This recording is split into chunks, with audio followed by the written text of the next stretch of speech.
இன்றைய காலகட்டத்தில் கடன் இல்லாத ஒரு மனிதரை கூட பார்க்க முடியாது. இந்த கடன் என்பதை வெறும் பணமாக வாங்கியதை மட்டும் எடுத்துக்கொள்ள முடியாது. ஏதேனும் ஒரு பொருளாக வாங்கியது அல்லது வீடு வாங்கி இருக்கலாம், வேறு ஏதேனும் பொருட்கள், வாகனங்கள் என இதையெல்லாம் கூட கடன் என்னும் பட்டியலில்தான் சேர்க்க வேண்டும். பொருளாக வாங்கிய கடன்கள் ஏதோ ஒரு வகையில் கண்ணுக்கு தெரியாமல் அடைந்துவிடும். பணமாக வாங்கிய கடன்தான் நமக்கு பெருகி பெரிய தொல்லையாக மாறிவிடும்.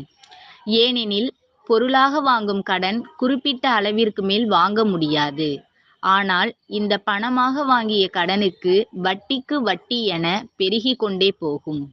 இப்படியான கடனில் சிக்கி பலரும் தத்தளித்து வருகிறார்கள்.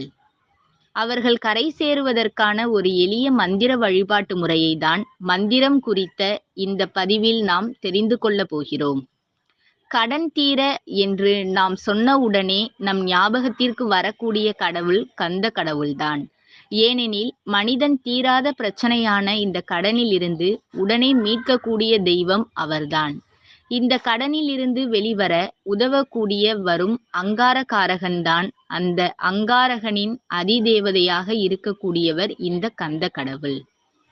ஆகையால்தான் கடன் தீர செய்யப்படும் அனைத்து பரிகாரங்களும் செவ்வாய்க்கிழமை அன்றே செய்கிறோம். செவ்வாய்க்கிழமையில் செவ்வாய் ஹோரையில் கடன் கொடுத்தால் அது விரைவில் அடையும் என்றும், அந்த நாளில் கடன் வாங்கினால் அது தொடரும், இப்படியாக செவ்வாய்க்கிழமையில் செய்ய வேண்டிய செய்யக்கூடாத பல விஷயங்கள் சொல்லி வைத்திருக்கிறார்கள். இப்போதும் செவ்வாய்க்கிழமையில் முருகப்பெருமானை நினைத்து இந்த மந்திரத்தை சொல்லிதான் நாம் கடனிலிருந்து மீளப் போகிறோம். அதற்கு செவ்வாய்க்கிழமை காலை 6 to 7 மணிக்குள் இந்த மந்திர வழிபாட்டை செய்ய வேண்டும். இந்த வழிபாட்டிற்கு முதலில் ஒரு சிறிய அளவிலான வேல் வாங்கிக் கொள்ளுங்கள். இதை வீட்டிற்கு கொண்டு வந்தவுடன் முதலில் சுத்தம் செய்து மஞ்சள் குங்குமம் பொட்டு வைத்துக் கொள்ளுங்கள்.